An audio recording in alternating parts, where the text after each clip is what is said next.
Hello guys, last এপিসোডে আমরা দেখেছিলাম অম্মিয়ার সাথে বফরিনের 4 কিং আর তাদের অ্যাসিস্ট্যান্ট এসেছিল।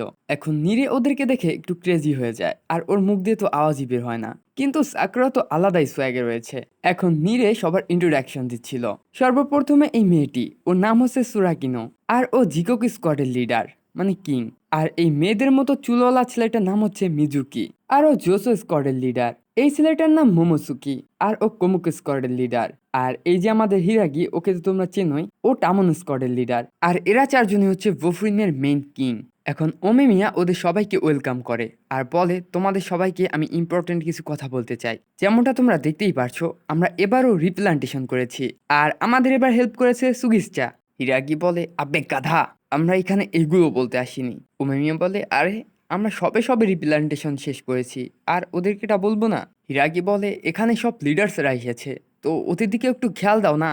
ওমেমিয়া বলে, তাই তো, তবে আমি তো তেমন কিছু ভাবিনি। তখন ওমেমিয়া সব লিডারদের সামনে ওর মাথা নিচু করে বলে, তোমাদের সবার উপর আমার ভরসা আছে, কারণ ও একা সবার উপর নজর রাখতে পারবে না, আর ও একা সিটির প্রোটেক্ট করতে পারবে না। তাই ওমেমিয়া এই কাজগুলো ওদের উপরে ছেড়ে দেয়। ওমেমিয়ার কথা শুনে সবাই একসাথে বলে, ঠিক আছে স্যার। তখন ওমিমিয়া স্পেশালি সাকুরাকে দেখে স্মাইল করে, আর এটা দেখে সাকুরারও গাল লাল হয়ে যায়। এরপর ওমিমিয়া বলে, চলো চলো এবার সবাই সবার স্কোয়াড মেম্বারের সাথে পরিচিত হও। এরপর সিনে এই ছেলেটি সাকুরার পিঠ থপথপাচ্ছিল আর বলছিল, আবে তুমি ফার্স্ট ইয়ারের গ্রেড ক্যাপ্টেন। সাকুরা বলে, তুমি আমাকে অনেক জোরে জোরে মারছো। নীরে জিজ্ঞেস করে, তুমি ওকে আগে থেকে চেনো? সাকুরা বলে, হ্যাঁ, আমাদের প্রথম এপিসোডে দেখা হয়েছিল। গাইস, ওর নাম মাতসুমোটো, আর এই ছেলেটার নাম হচ্ছে ইয়ানাগিদা জিয়ান। জিয়ান এত ধীরে বলে যে সাকুরা কিছু শুনতেই পারে না। আসলে জিয়ান বলছিল যে তুমি তোগামিকে হারিয়েছিলে না? তখন ওইখানে অমিমি আসে আর ওদেরকে বলে, তোমাদের উপর আমার পুরো ভরসা আছে। তোমাদের যদি কোনো সমস্যা হয় তাহলে তোমার বড় ভাইদের বলবে। আর ওদের তিনজনকেও বলে সাকুরাকে হেল্প করতে। কাজী সাকুরাকে বলে, নিজেদের কাজ নিজেরাই করবে, আমি তোমাদের বেশি হেল্প করতে পারবো না। আর তাছাড়া আমি তোমার কোনো বড় ভাই না, আমি নিজেও একটা বাচ্চা। সাকুরা বলে, সেটা আমি আগেই জানতাম। হিরাকি কাজীকে বলে, বলার আগে একটু ভেবে বলো, তুমি সবার রোল মডেল। এরপর সিনে ওরা রাস্তা দিয়ে যাচ্ছিল, তখন ওদের সামনে কতগুলো হুডি পরা লোক আসে আর ওরা কাউকে খুঁজছিল। সাকুরা জিজ্ঞেস করে, তোমরা কি খুঁজছো? ওরা বলে, আমরা বফরিনের একটা ছেলেকেই খুঁজছি। আর এরপর ওরা ওইখান থেকে চলে যায়। সুও বলে, হোয়াইট জ্যাকেটের উপর ব্লু ড্রাগন বোন, তার মানে ওরা কিলের লোক। সুও বলে, ওদের ব্যাপারে আমি তেমন তো কিছু জানি না, তবে ওদের গ্রুপ অনেক ছোট। তখনই ওরা একটা মহিলার চিৎকার শুনতে পারে। ওরা দৌড়ে গিয়ে দেখতে পারে ওইখানে আনজাই অজ্ঞান হয়ে আছে আর ওর নাক মুখে অনেক আঘাত লেগে আছে। তখনই আনজাইয়ের জ্ঞান ফিরে আসে। এরপর ওরা ওই মহিলার দোকানে গিয়ে বসে। আনজাই বলে, আমাকে অনেক বড় একটা কুকুরে ধাওয়া করেছিল। তখন সাকুরা বলে, তুমি তো ঠিকমতো মিথ্যে কথাও বলতে পারো না। নীরে বলে, অবভিয়াসলি নীরে, তুমি এমনভাবে মিথ্যে কথা বলছো যে সাকুরাও বুঝে ফেলেছে। আনজাই তখন বলে, না না, কুকুরেই আমাকে তাড়া করেছিল। আর ও উঠে যাওয়া ধরে। তখন ওরা বলে, তোমাকে কি কিলের লোকেরা মেরেছে? এটা শুনে আনজাই ঘাবড়ে যায় আর কথা ঘুরে ওইখান থেকে কেটে পড়ে। আনজাইয়ের এরকম বিহেভিয়ার দেখে ওরা কনফার্ম হয়ে যায় যে কোনো একটা প্রবলেম তো হয়েছে। এই মহিলাটি আনজাইকে কিছু খাবারের জিনিস দিতে চাচ্ছিল, কিন্তু ও না নিয়েই চলে যায়। তখন মহিলাটি ওদের সবাইকে বলে, তোমাদের যা ইচ্ছে তোমরা খেতে পারো। ওরা সবাই সাকুরাকে বলে, কিলের লোকরাই হয়তো আনজাইকে মেরেছে, কারণ ওরা বফরিনের লোককে খুঁজছিল। নীরে বলে, আমাদের ওকে হেল্প করা উচিত। সাকুরা বলে, হ্যাঁ বুঝলাম, কিন্তু আনজাই তো আমাদের কিছুই বলেনি। আর সবারই পার্সোনাল কিছু সিক্রেট থাকে যেগুলো সে সবাইকে বলতে চায় না। নীরে বলে, হ্যাঁ, আনজাই আমাদের সেম ক্লাসে, তাই ও আমাদের ফ্রেন্ড, আর আমাদের উচিত ফ্রেন্ডকে হেল্প করা। তখন সাকুরার ওমিমিয়ার কথা মনে পড়ে যায় যে সবাইকে বাঁচাতে হবে, তাই ও উঠে ওইখান থেকে চলে যাচ্ছিল। তখন এই মহিলাটি বলে, তুমি চলে যাচ্ছ? আর যাওয়ার আগে সাকুরাকে কিছু খাবার দিয়ে দেয়। আর বাকি সবাই এখানেই খাবার খাচ্ছিল। সুও নীরেকে বলে, তুমি চিন্তা করো না। এরপর সিনে একটা মেয়ে আনজাইকে বলে, ওই লোকগুলো তোমাকে আবারও মেরেছে? আনজাই বলে, আরে না না, তেমন কিছু না। মেয়েটি জিজ্ঞেস করে, আর নাগাটো?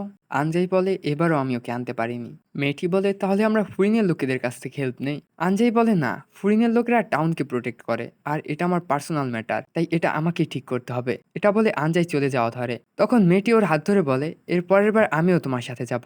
আনজাই বলে, না, এটা তোমার জন্য বিপজ্জনক হতে পারে, সবকিছু আমার উপর ছেড়ে দাও। আনজাই চলে গেলে মেয়েটি ওইখানে বসে বসে কান্না করতে লাগে। তখন সাকুরা বলে, আমি সব শুনে ফেলেছি, চলো আমাকে সবকিছু ডিটেলসে বলো। তখন মেয়েটি জিজ্ঞেস করে, তুমি কে?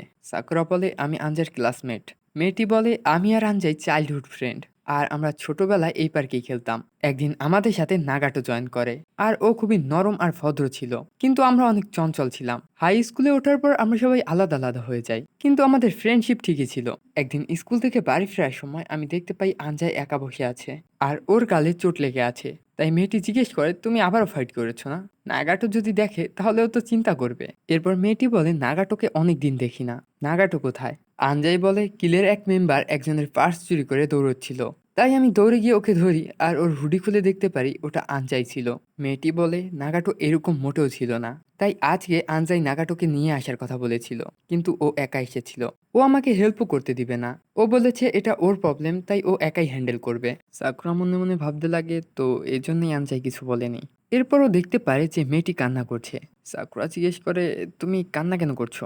মেয়েটি বলে, আমার ফ্রেন্ড প্রবলেমে আছে আর আমি হেল্পও করতে পারছি না। সাকুরা বলে, আমি হেল্প করব। মেয়েটি বলে, কিন্তু আনজাই বলেছে আমরা ফ্রেন্ডের লোকেদেরতে রাখবো না। সাকুরা বলে, আমি তোমার হয়ে হেল্প করব, তুমি চিন্তা করো না, সবকিছু আমার উপর ছেড়ে দাও।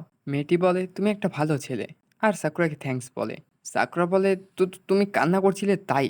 মেয়েটি বলে, সেটাই তো, তোমার কথা শুনে নিশ্চিন্ত হলাম, আর এখন আমার ক্ষুধা লেগেছে। সাকুরা তখন ওর খাবার লুকিয়ে বলে, আমি তোমাকে কিছুই দিচ্ছি না। মেয়েটি বলে, কিন্তু আমার তো লাগবেই।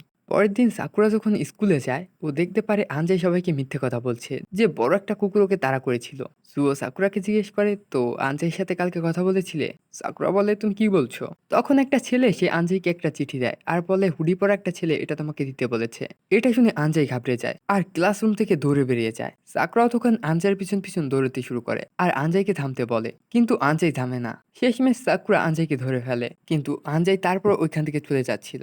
সাকুরা বলে, ওই মেয়েটির সাথে আমি কথা বলেছিলাম, আমাকে সবকিছু বলো। এরপর সাকুরা ওই চিঠিটা খুলে দেখতে পায় কিলের লোকেরা খুবই বাজেভাবে নাগাটোকে মেরেছে।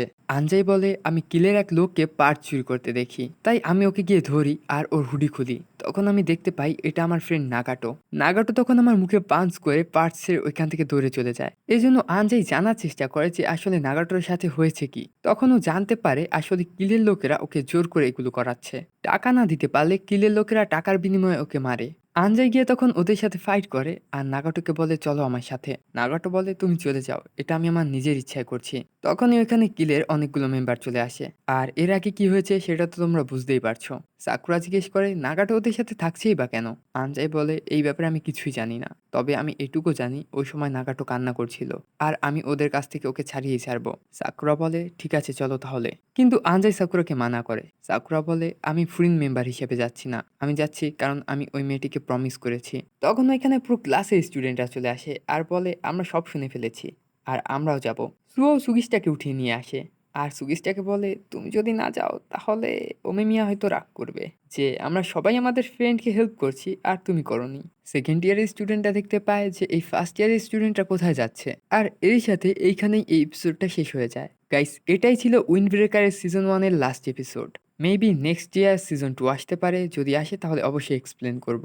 তো দেখা হচ্ছে তোমাদের সাথে নতুন একটি ভিডিওতে, ততক্ষণ সবাই ভালো থেকো, সুস্থ থেকো, গুড বাই।